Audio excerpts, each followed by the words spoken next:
I've got a story here of a WhatsApp message that accidentally cost £248,000. Wow.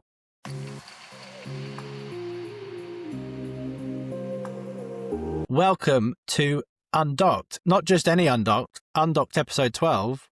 This could well be the last episode based on what we said right at the beginning. Wow. Welcome to the final Undocked. It's not a shocker. Yeah. We really should have talked about this before. Hello, everyone. Hello. I'm Raal Harris. And Nick is what Nick is referring to, for the uninitiated, those who joined after about episode 2 or 3 or something. We originally, when this idea started, you said we'll do 12. We'll commit 12, and then we'll make a decision about whether we're going to carry on. Where are you at? So stay till the end of the episode. Does it depend on how today goes? I think so. I'm quite happy to make that call. Yeah. Let me bring some breaking news to you to make it worth your while recording another one. Elon Musk has been shopping. SpaceX just spent $17 billion, that's billion with a B, buying spectrum from a company called EchoStar. And what this allows them to do, this is broadcast spectrum that allows them to do direct-to-cell service in the USA. So no immediate implications for Maritime.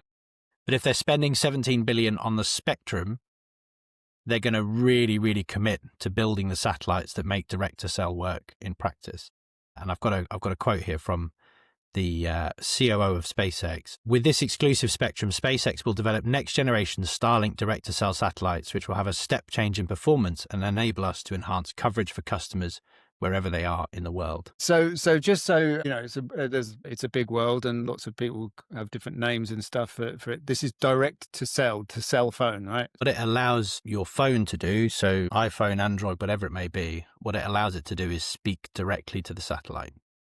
So there's no need to go to a cell tower that then goes off through the kind of traditional infrastructure. It can go direct to the cell tower. Now, the bandwidth is quite slow at this point, but assuming that they invest in these satellites, which they're not going to spend $17 billion on the spectrum to then not invest in the satellites, technically speaking, this will work at sea as well. So your mobile phone at sea on a ship, as long as you stood out on the deck, probably, I don't think it would work if you're sat in the engine room, you would be able to get internet access on your phone at sea. Yeah, and importantly, you know, the point here is that it would be completely agnostic of wherever you were. It's not like Correct.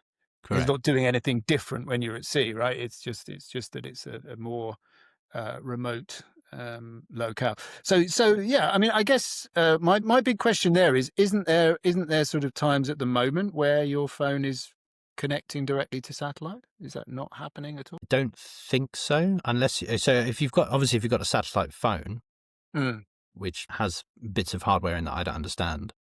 Yeah. Then yes, that's how, you know, sat phones do speak directly to satellites, but that's the kind of key innovation, is that you can take a normal 4G, 5G enabled phone and have it communicate direct to a satellite.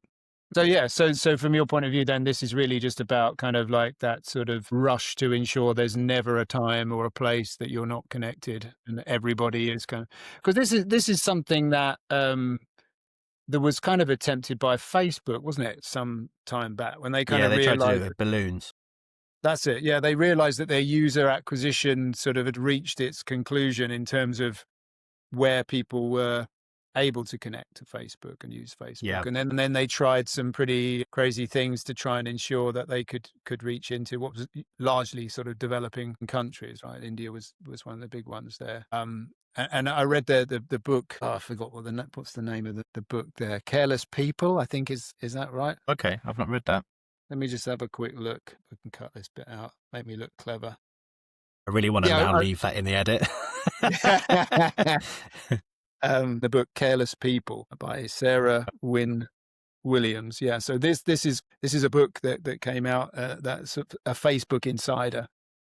Oh, right. Nice. There's some interesting things about, you know, the very real political dimensions to some of this stuff as well, and how they try to sort of, shall we say, coerce governments to allow them to do all sorts of things, to, you know, and going direct to consumers to sort of lobby the consumers to say, look, you know, we'll give you the connectivity and that sort of stuff. Some interesting thing. It's a good book. It's a very interesting book.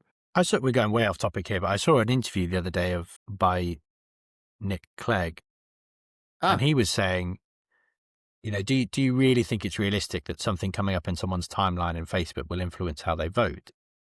And I kind of sat there and I couldn't believe I was hearing it, because obviously, yes, because the whole business model of Facebook is that it influences behavior. Like they serve ads and we go and buy stuff. And like the return on ad spend is so good that it's become the biggest advertising platform in the world. So obviously it influences behavior, and obviously it can influence how people vote. I could not believe he was sat there saying that with a straight face.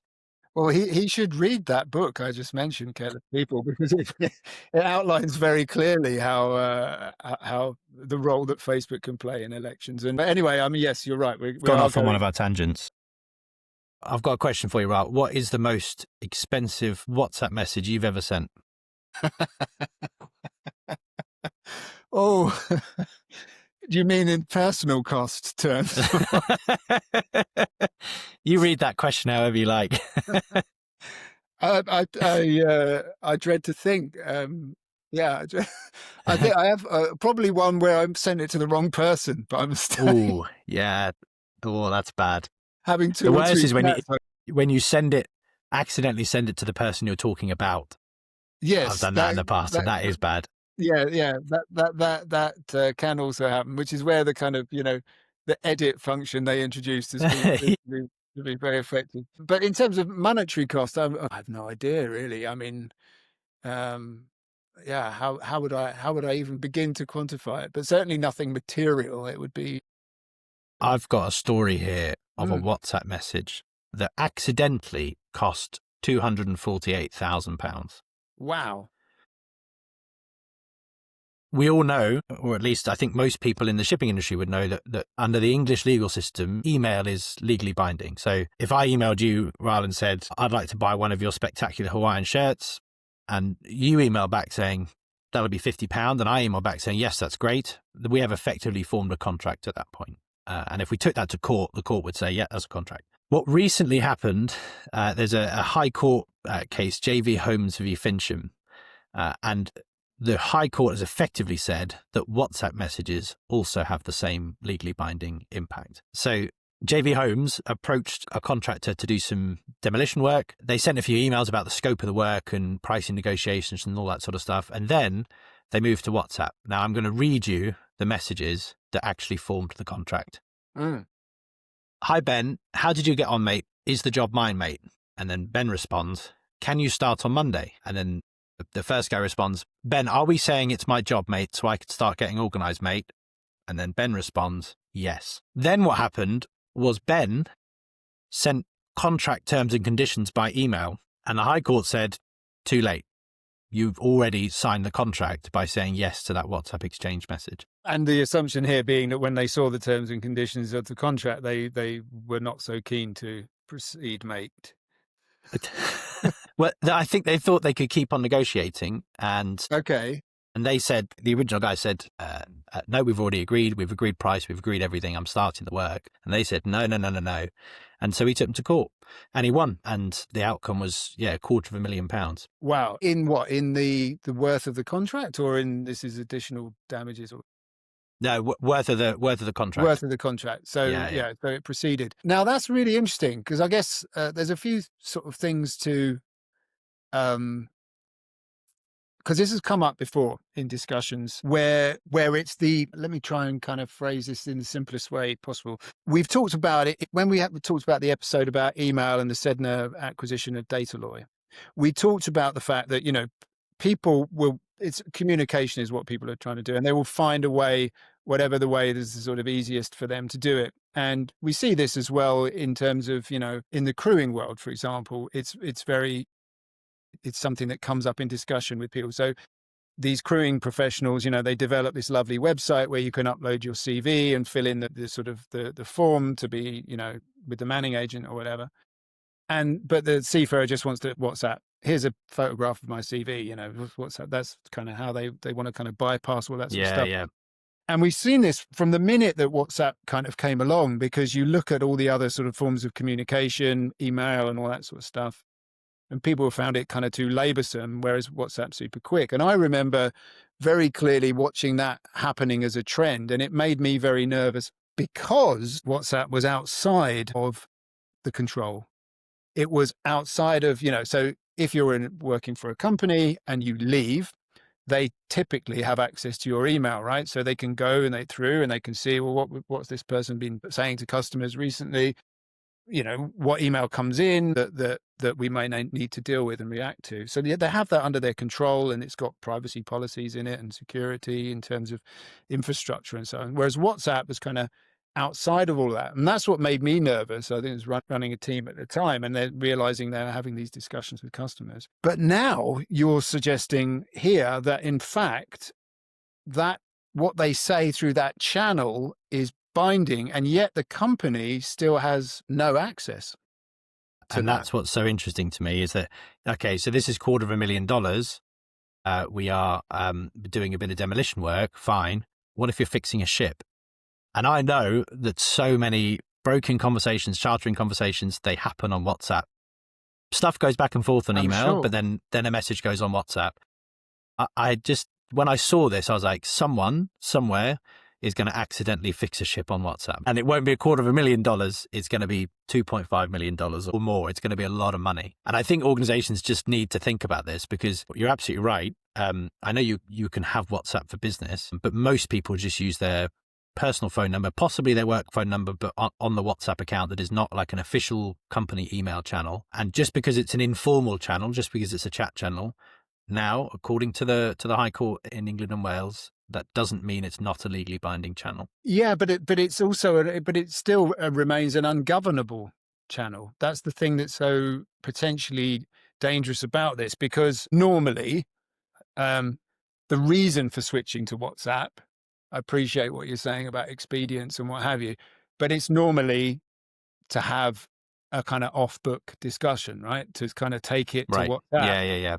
Yeah. Where you can kind of be a little bit more, like, I mean, you can see the informality in the exchange that you read out there. There's a lot of mates on there, and sort of, that's typically kind of like, you're getting a bit stuck on email. Oh, can we, what can we do here? And that's your sort of informal channel. If that is then going to be, an acceptable thing to rely on in court, I mean, if that's the case, then there are really big implications for the way that companies need to manage the way their employees are using WhatsApp. Clearly, there's an education process there, as you might expect with mis-selling and things like that. Any good company should really be doing that anyway, with to ensure they don't get into trouble. But this would form part of that as well, if you're understanding the legally binding thing. One final point on this WhatsApp story, just one other case, which is actually in a Canadian court.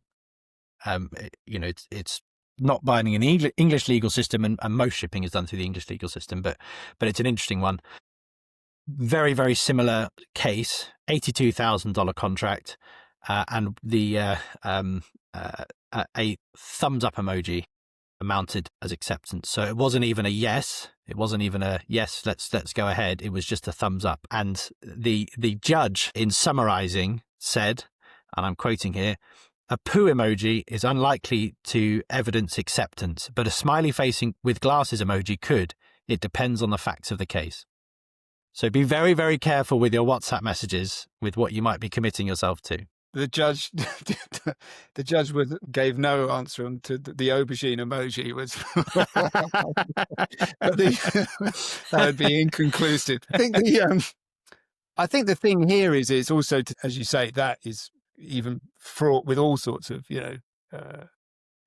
various icons. I can see that dragging through the courts. But I think just thinking about like the two examples that you've given there as sort of acceptance of a contract, I think there are some other things within there that people should be wary of as well. If that's the case on sort of some sort of contract negotiation, think about like sort of the other elements that are potentially contractual, supporting other contracts. So, for example, agreement to do something that relates to a overriding contract, perhaps an agreement to,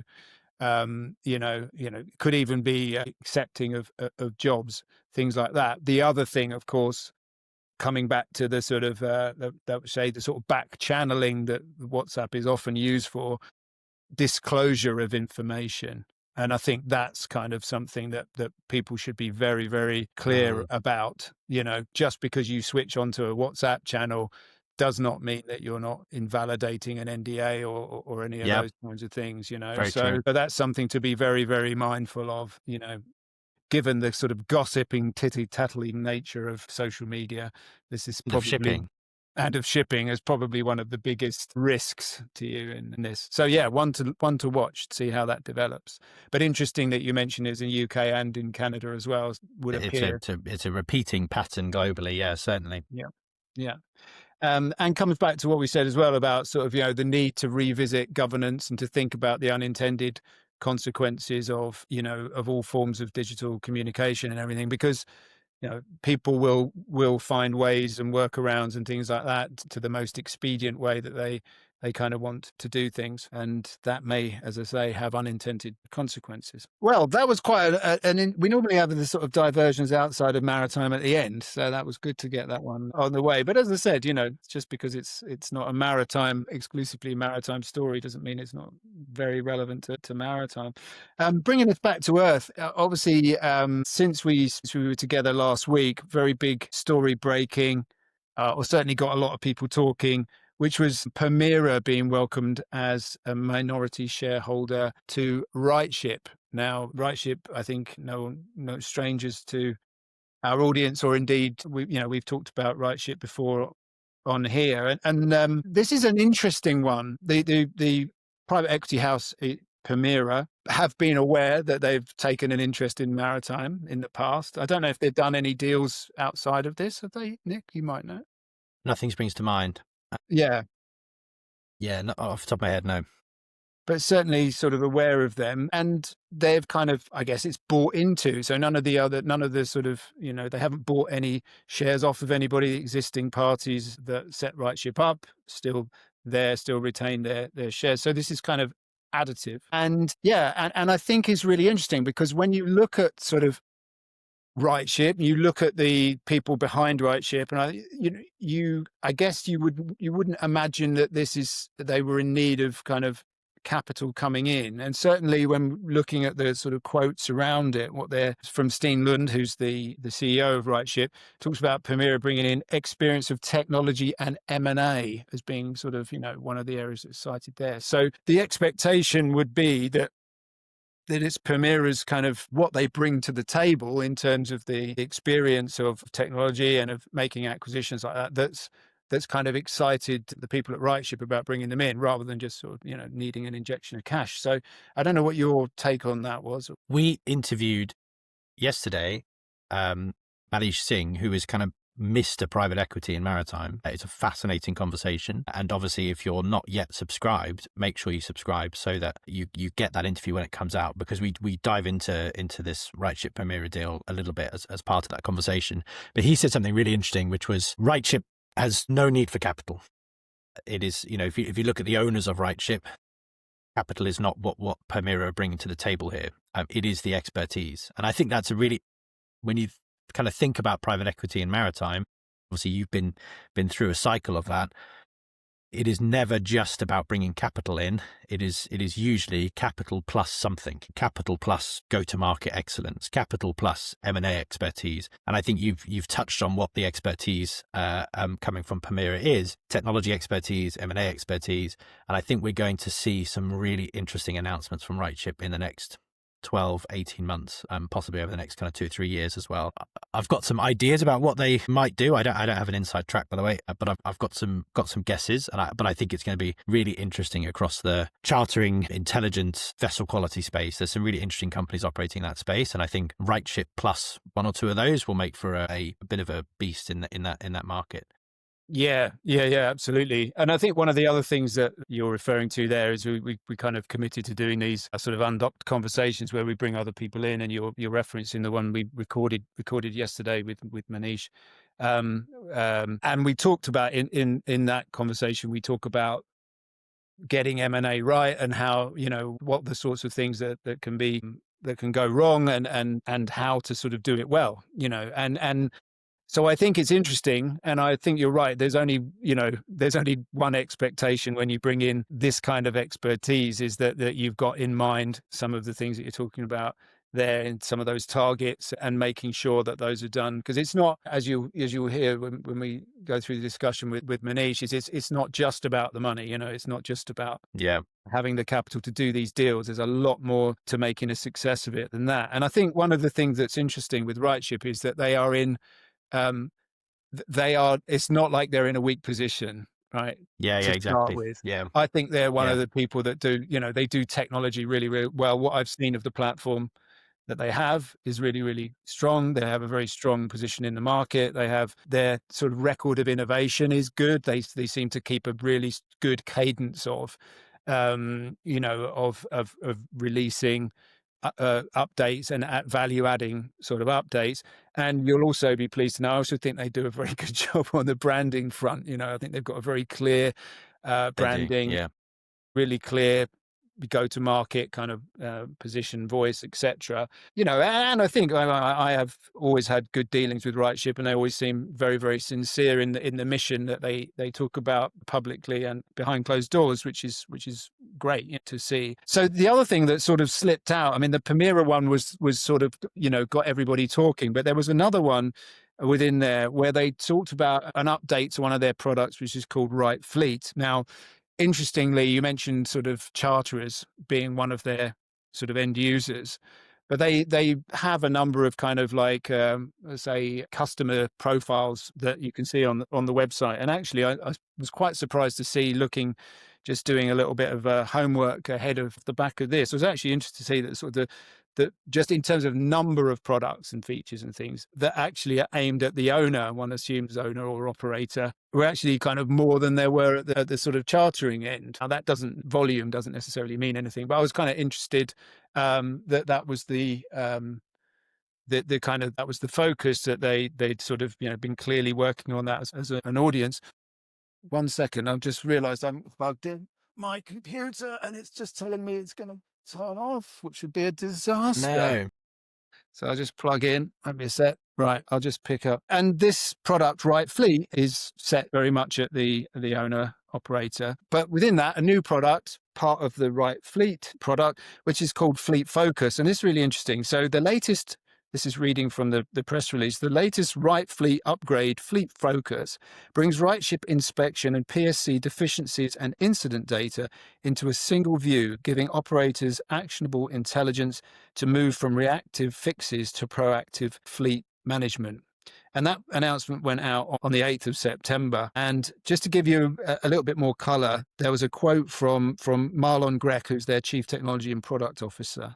Fleet Focus applies AI to translate PSC inspection and incident data into clear trends and benchmarks, giving managers a single control center to act early, measure the impact of preventative actions, and prove whether investments are outperforming the market, boosting productivity whilst driving proactive safety. Now, that all made complete sense to me, because I actually saw a presentation that Andrew Roberts, who's a good friend of mine of Rightship, gave at Posidonia last year, where he was looking at trends. So this is obviously pre-product, looking at PSC data and sort of extrapolating from that where some of the areas are. And let me give you some ideas.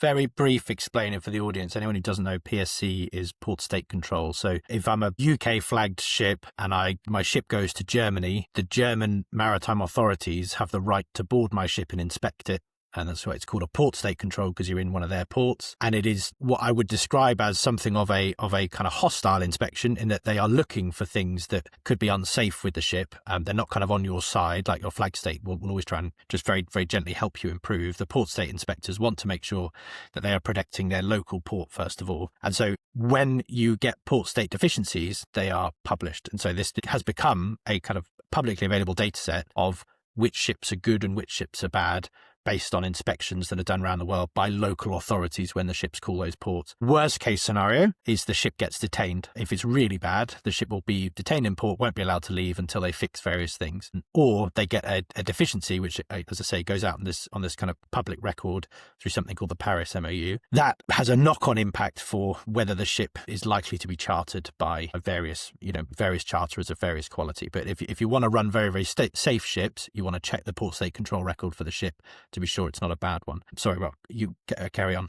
Yeah. So, and the reason, I was going to say, the reason PSC data, thank you for the clarification. The reason it's compelling is exactly as you say, Nick, it's publicly available. Now, the fact that it's publicly available is slightly problematic in the sense that all of these different MOUs have their own, the difference of the data and the quality with which you can get the data. But the data is there and published, and it can be passed, which people do offer as then a data set that you can use. And we use that at Ocean Technologies Group over the last 3 or 4 years. So when I saw Rightship presenting it, I was like, oh my God, we're kind of looking at this in a similar way. And what's interesting about that is that you mentioned there, Nick, from a charterer's perspective, this sort of published record of like, who are the operators I can trust with my cargo or whatever, who do I want to work with?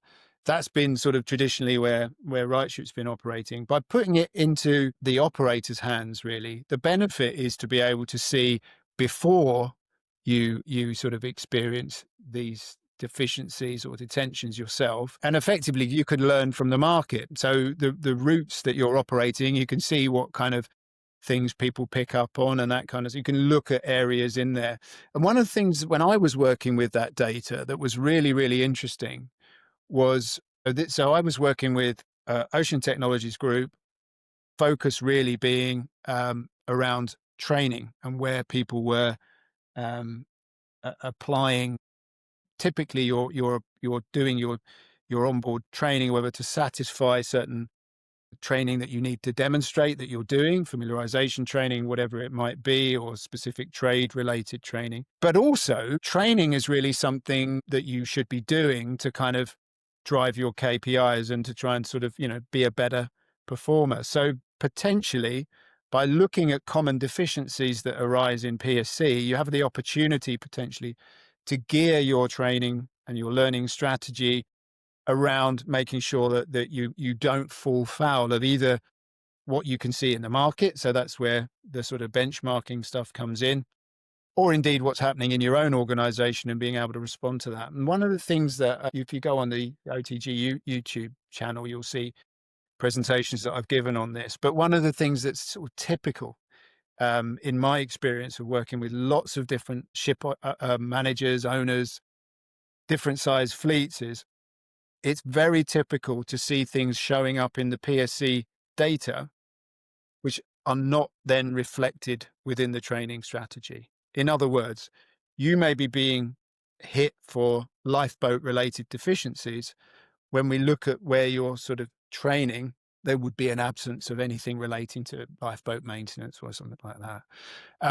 So this is really, really interesting, I think, in being able to, and they also have the benefit of marrying with that their own inspection data, because they also, they do their own inspections and things like that potentially, and they collect a lot more performance related things as well within that. So they have the potential within that for people to have a really good dashboard of information that they can then look at and then adjust and see, right, where am I at risk? Where could I improve? I think when you bring in, obviously, your own internal data with an external data set, like port state control information, plus other external data sets, you can end up getting to the point where you have something that is highly optimized in terms of knowing what your priorities are as an organization. So on a much smaller scale, we do something called a IT cost and performance benchmarking service for ship owners. We benchmark IT spending, but the most impactful thing we do is we benchmark IT performance across about 60 different categories. We have the crew and shoreside teams tell us basically where IT is good and bad. We kind of thought when we first ran it that it would be a kind of go and hit the suppliers over the head and renegotiate prices and all that sort of stuff. But actually what we found is it becomes much more of a strategic planning tool when it's used properly, that it says, these are the things we need to work on over the next 12 to 18 months that we need to improve. And they're going to take time to improve. They're going to take investment to improve. And here's how we put a plan together to do it. And I think so often we rely on a kind of general sense of what we think we should be doing, when actually if you sit down and really take the time to understand data like what you're talking about, you can find the real underlying things that are going to move the needle when it comes to improving performance, whether that's safety performance or commercial performance. So yeah, I think it's really, really exciting. Yeah. And the thing that's interesting about the quote, just to say as again there, Fleet Focus applies AI to translate PSC inspection and incident data, right? So why is that important? Well, one of the reasons is that we had this data in the correct format. We were able to run reports to be able to sort of look at our customers versus the rest of the world fleet, able to look at specific operators, see how they're doing, all that kind of stuff. The thing I will say about it, having done it, and work with the dashboards and things like that, it's very labor intensive. Okay. It takes a lot of work to go through that, then to look at the sort of other data that you aim to correlate against it, to then sort of draw up hypotheses. It normally takes a bit of digging as well. So this is, again, one of the areas that AI, I think, gives us new possibilities, because it would be that level of sort of consultancy and data analysis for a vendor to put that in. It would come at a very high cost. Whereas if we can start to leverage AI to be able to sort of observe those patterns, because what the operator really wants to be able to see is not like, look at all these interesting trends and look at it. They want the end point of someone saying, based on what based on the market, based on people in your segment of the market, these are the typical things that people fall foul of. These are the things that you could be doing, as your next best action to correct that. We observe a trend in your fleet specifically where you are tracking above your peers for these levels of risk or whatever. Now, these are the kind of things that busy people really need to be able to kind of adjust their strategy. Yeah, I feel like I should clarify when I say port state control data is publicly available. Port states publish the information. There isn't like a neat table that exists with every single port state control report that's tabulated and someone's, you have to go and manually collate it, and it's not a consistent data set. So it's a bit of a nightmare to do. I think if you can do it, and it's interesting to see Rightship are doing, it's interesting to hear that you obviously invested in that within OTG, to when you get it right, creating those proof points of, I'm putting X dollars in here and I'm getting Y back in terms of improved performance, makes those internal kind of budget justification conversations just so much stronger, so much better. So if you can go through the kind of effort of pulling all this stuff together, it can really be worth it, both from a vendor's point and a kind of ship owner's point. Yeah, and the other thing to say is that the sort of the ROI side of it is brilliant. I mean, it's what vendors are dying for, really, to be able to sort of demonstrate that we see this in our customer performance versus, others, or we've saved you X amount. But I think that the causality can be very, very difficult to prove, anywhere, I guess, but like particularly in maritime, there's so many different factors that will influence performance. This is really where you need that big market sweep. You need to be able to pull in all of the data to really start to kind of be able to hypothesize on trends. And you quite often see things that you can't really explain. So one of the things that I, could see when I started looking at this data was that we had a piece of software for pre-employment testing, for example. A lot of people will be familiar with it, the CES test, or the Seagull test, it's sometimes called. Historically, that was a Seagull product. And this is, a number of sort of competency questions that you're asked, and people would use that in the interview process. And some people would use it also for promotion and sort of ongoing assessment. And one of the things that we could see within that was that people who use that amongst the customer cohort would have an improved inspection performance. And there's no real reason necessarily why that should be the case. You could see the same thing with competency management systems. So digital competency management systems, for example. So this is where you're very carefully managing a set of proficiencies. So it's not just like taking a computer-based training quiz or whatever. You're actually managing, people are demonstrating that they can perform certain, updating a chart or whatever it might be. And someone is managing that process and verifying that assessment. You've got an assessor in the system. And so it's a very good way of managing, the number of different proficiencies a person needs to achieve to move to the next rank, for example. Those are quite labor intensive, and they can be sort of company specific. So it's hard to get a really equal data spread, but let's talk about the use of such a system. Those people had an even bigger jump in terms of their inspection performance. And I think one of the things that's kind of interesting about that is you can't then say, well, if you have this, if you buy this system, you're going to improve your inspection procedure. Yeah. But you can say that people who do invest in that have an improved inspection procedure because you're looking at such a big sweep of the market data. And it could be that better operators do some of those things, but they're better operators, and that's where they get it. So it's difficult to prove one way or the other, but you can and say with confidence that behaviors exhibited, like taking it to that level, are markers of a quality operator. Yeah. So this is where the being able to kind of, do the benchmarking thing is really, really important, because you can look at perhaps yourself against your peers in the same trade, doing the same sort of routes under the same kind of constraints, and see where you are, and then perhaps have some sort of recommendations of how to improve. So I thought it was kind of a shame, really, that that sort of got a little bit lost maybe in the other story, because I think it's an area which is really interesting. Personally, having sort of played around with the same kind of data sets and stuff, so I'd be really interested to see that. If anyone from Rightship is watching, I'd be very happy to see a demo. It'd be nice. Oh, we should, but maybe we just do an episode of demos. People just come and demo us their tech. Yeah, like those kids on YouTube who do unboxing. We could sort of unbox a load of. Okay, I like that. Add that to the list. Live unboxing. Good.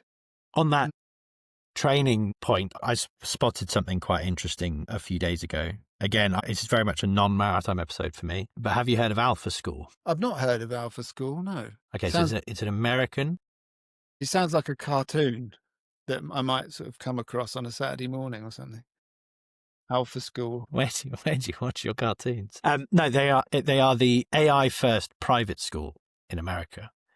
Okay, so it's a physical school. It's a physical campus where you send your kids. They do kindergarten, which I think is like preschool, through to year 12. So near enough up to going off to university. Their whole shtick is that the way education works is it was set up for, in the Victorian era, for people who were going to go and work in a factory and kind of do the same thing over and over and over again. So you needed people to conform, you needed people to learn a specific set of things, and then after that, it didn't really matter. Their idea was, well, that just doesn't fit the kind of modern world, and so schooling needs a total overhaul. So what they do is they give every student an iPad for 2 hours a day.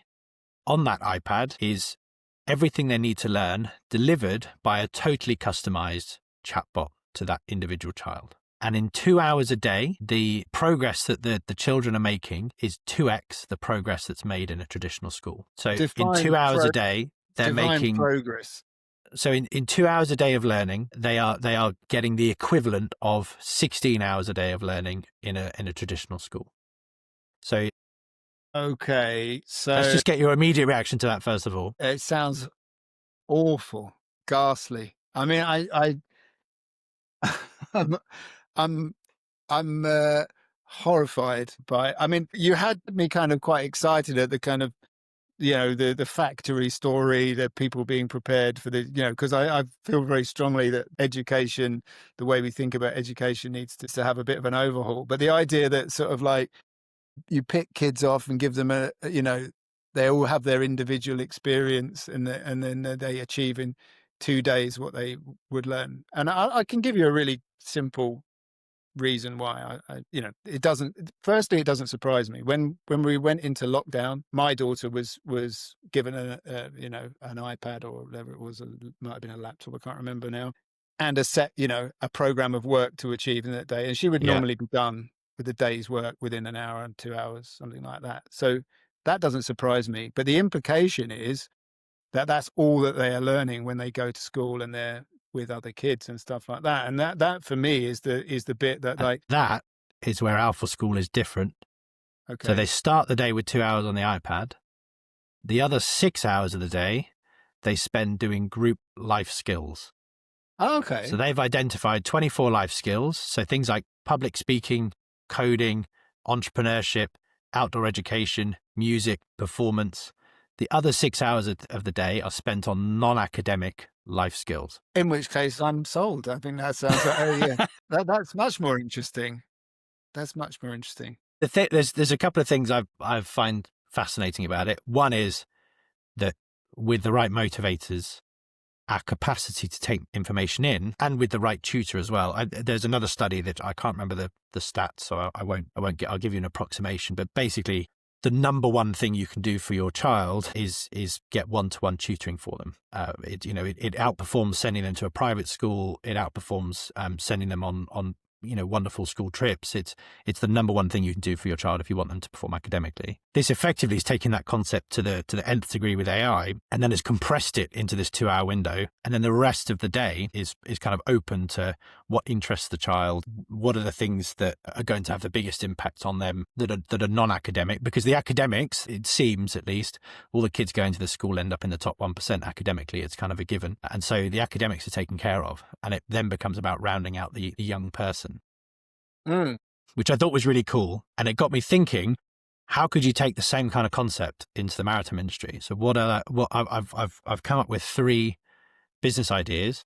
If we went to Alpha School and licensed this tech into maritime, what would we do with it? And I wanted to hear your opinion on them. Go. All right. So idea number 1, the pre-boarding onboarding for new crew or possibly new employees coming into a shipping business. So if you're going onto a ship, first few weeks, usually you've got no idea where anything is. You've got no idea how any of the systems work. You've got no idea, like, just the basics, like, meal times, where the galley is, all of that sort of stuff, who the people are. Could you take, in the week before someone goes on board a ship, give them a personalized chatbot for that ship that helps them to learn all of that information before they get on board, so that on the first day they're on board, they've got a minimum standard of safety and a minimum standard of knowledge of the ship and a minimum standard of, like, the personal things that no one really thinks about that actually really matter. Or possibly for new employees just joining an organization. Yep, I think 100%. I think that's a paradigm that lends itself really well to the fact that, you've got with onboarding, typically there's a bit of a timing issue. You couldn't do that easily with unless you divided people into sort of cohorts and you only had certain times you brought people on. I don't think that's completely unrealistic. You're always looking to kind of bring on an individual level. You definitely want to be able to make sure that individual has kind of covered everything that they need, so that the chatbot would be able to act as an interface there to make sure that they had absorbed and asked the right questions, all that sort of stuff. So yes, I think 100%. And the only thing you left out there was kind of like the imbuing of the company culture, which is becoming more and more relevant as well. What do we believe in? What's the the team ethic that you're joining and all that sort of stuff. So yes, that I think would be very, very good. Okay. All right. Okay. We're 1 for 1. Idea number 2, the 1-hour Blue MBA. So, Copenhagen Business School does this very good, very prestigious Blue MBA, like maritime focused MBA. It's very, very expensive, and it takes a year out of your life. Or I think it takes like 2.5 years if you do it part-time while working. But it's a massive commitment for an organization and for the individual doing it. Could you take the same content and get it down to a point where you have a chatbot type interface that takes you through that content for 1 hour a day over the course of, taking if the numbers stack up, you could probably do it 1 hour a day over 6 months and get the same kind of academic input as you would get on a full-time MBA for a fraction of the cost, fraction of the time. Well, that one's slightly harder to answer because I don't know the content of it. I have taught at university, so I can say with some authority. Yeah. What did you teach? Say I taught. That's how I got into this mess. I started off teaching interaction design. Wow. But what I can say from teaching on university courses is that they're not the most time efficient thing. And I think, there is, I would say, almost certainly opportunities for compressing the sort of delivery aspects of it and sort of cutting out a lot of the fat. What you might lose, though, along the way there is a lot of the things, what I used to find, one of the things that I really miss about teaching generally was what you can learn from students and what they bring and that sort of, the discussion of ideas. And if I try and unbundle the value of an MBA. One is obviously like the brand prestige. Like if you go to Copenhagen Business School and you do the Blue MBA, that takes you into a senior management position in near enough, any shipping company you could probably walk in just because of the brand cachet. 2 is the interaction with other students and the network you build. And then 3 is the actual academic content that you learn. I guess I'm saying you just take 3 and package that up and charge $1,000 instead of $25,000. But maybe the real value is in the other 2. I don't know. Okay, all right. So we're 1 for 2. Undecided. We're 1 for 2. All right. Okay, you're not going to invest in that one. Third one. Same technology taken in reverse, right? So instead of becoming a way of disseminating knowledge to an individual, you use it as a way to capture knowledge from very experienced people who are getting close to retirement. We have something of a demographics crisis in this industry. So a lot of people who are approaching retirement who have been in operational roles for 20, 30, 40 years, they're very, very good at it. They're very, very experienced. And that experience is about to walk out the door. So could you create a little chatbot that in their last year, 6 months, just sits there and asks them what they're doing and why they're doing it, and then takes all that information and then graphs it into a big database that captures it so that when they walk out the door, you've captured as much of their knowledge and experience as you can. Like a knowledge sponge. Exactly. Kind of thing. Yeah. I love the idea. I think it's a really compelling business case. I think, knowledge drain out of our industry at the moment is a real concern. People used to spend much longer in careers, and they used to sort of then spend much more time kind of involved in some of those mentoring activities and things like that, when you than happens today. So you have a clear business problem there. The bit that you sort of concerned me a bit was where this like chat thing that's just going to keep asking them what they're doing and why. I don't see that as being hugely successful. I'm thinking about some of the irascible guys getting towards the end of their career and how much they might welcome Yeah, that's a good point. Yeah, if something pops up, if someone's in the last year of their career and something pops up and goes, "Hi, I'm your replacement bot. Exactly. Tell me what you're doing."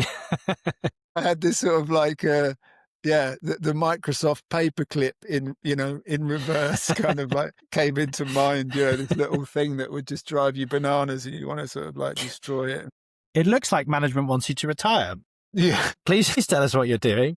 Yeah, we're slightly concerned that you're getting a bit too old for this. But I think, but in all seriousness, I mean, I think that looking at ways in which you can capture stuff is a really interesting idea. That ability that someone might be able to work out, because I think we're typically really bad at documenting work, and we're not good at capturing experiential learning. That was one of my big bugbears, talking with the Rightship example there about how we were looking at incidents that were going on, or the deficiencies that would come up, and then we would look at what are they doing from a training perspective. Yeah. Now that was very helpful in that you've got 2 very hard data points.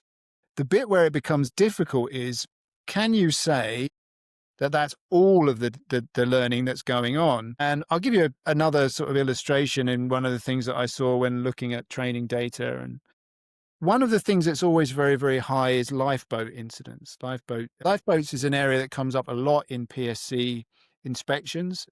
It's a major, as you know, I'm vice president of Intermanager, and we had our executive committee meeting yesterday, and we talked about the statistics that Intermanager captures, one of which is lifeboat related. A shout out to a guy called AJ Tripathi, who's working very much in this field, collecting a lot of information around incidents. This is something that's supposed to save your life, and there are a lot of injuries and even some fatalities associated with lifeboats, which is obviously something that we should all be very determined to try and end. So I was talking to AJ about the work that he was doing a couple of years ago, and I sort of said, well, let me look across all the training data and see what the training data shows. And within the OTG, other suppliers are available, but within that's obviously the library, the training library that I know well.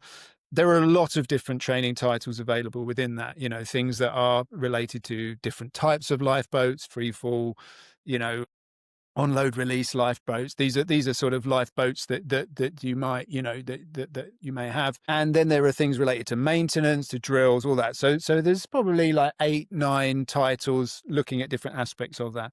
When I looked at, you look at that list of fatalities, you look at the detentions and deficiencies related to that, and then look at the global training picture from what is a large proportion of the world fleet using these training systems supplied by OTG. And it's relatively small, like very small numbers of people that A, are including it in training schedules, or B, including it in, it just being something that seafarers are accessing for their own learning. Let's say they're about to do a drill, they can access the system and go and look at it. Now that should kind of go, well, look at that. You've got these incidents are happening, very little being done on training, but that training only represents what's been recorded digitally, right? It doesn't, I couldn't tell you whether or not that was happening. There was physical training happening that wasn't being captured with any sort of digital record. And I couldn't tell you this experiential layer of learning. So in other words, what might we do together as a piece of learning that would go on, where you show me how something works, you give me the benefit of your experience, you kind of give me tips around how to do something in any of the jobs that we're doing. At the moment, all of that goes uncaptured. Yeah. And consequently, if you're then looking to try and say, right, this person's coming to the end of their career, what did they know? What have they achieved in terms of learning? We just need to make sure that to get the replacement, we have that. And we just don't have a map of that with individuals. We just don't know. We can't possibly qualify.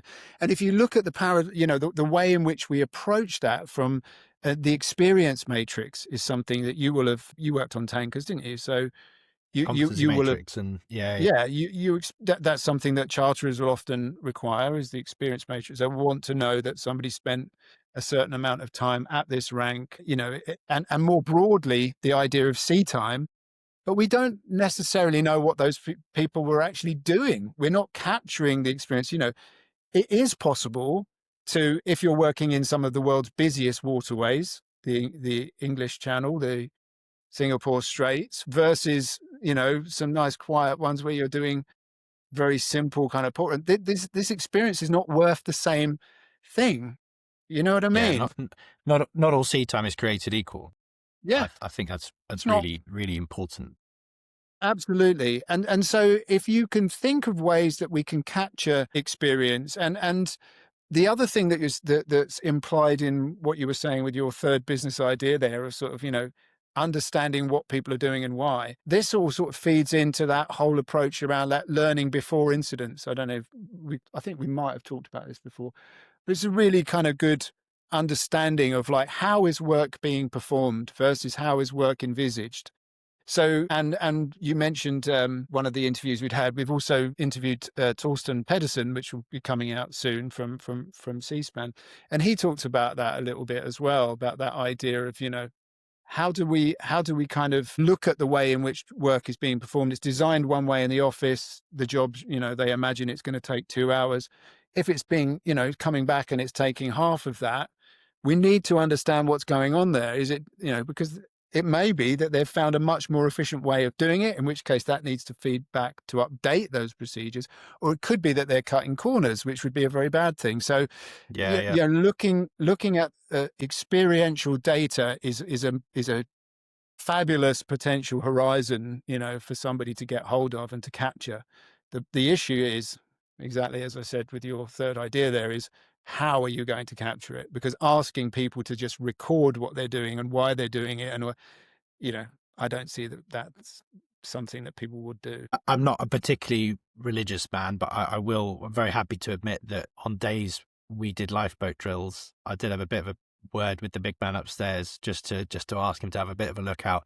There is nothing, you can drill it on a kind of boating lake in a training center as much as you like. Nothing compares to taking a lifeboat out over a 20-meter freeboard and knowing that if that hook fails for whatever reason, you're dead. That's it. It's curtains. And I think that I don't think any way that we do learning today captures that, because until you've kind of done it, and probably until you've done it many, many more times than I did in my career at sea, you just will never ever get fully comfortable with it. And then you layer onto the fact that the reason you're using the lifeboat in the real world is because something's gone so wrong that the ideal lifeboat, the ship, is no longer viable. The pressure that puts on you to get that right is enormous. Yeah, that's a really interesting area where, okay, maybe retirement bot's a bad idea, but experiential learning bot I quite like.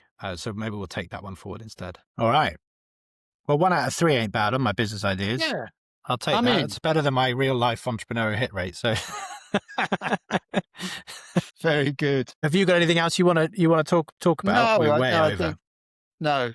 So mentioning London International Shipping Week next week, going to be a big week for both of us. Not sure we'll get, and we're doing a very, very good interview live next week. Well, not live, but in-person interview next week.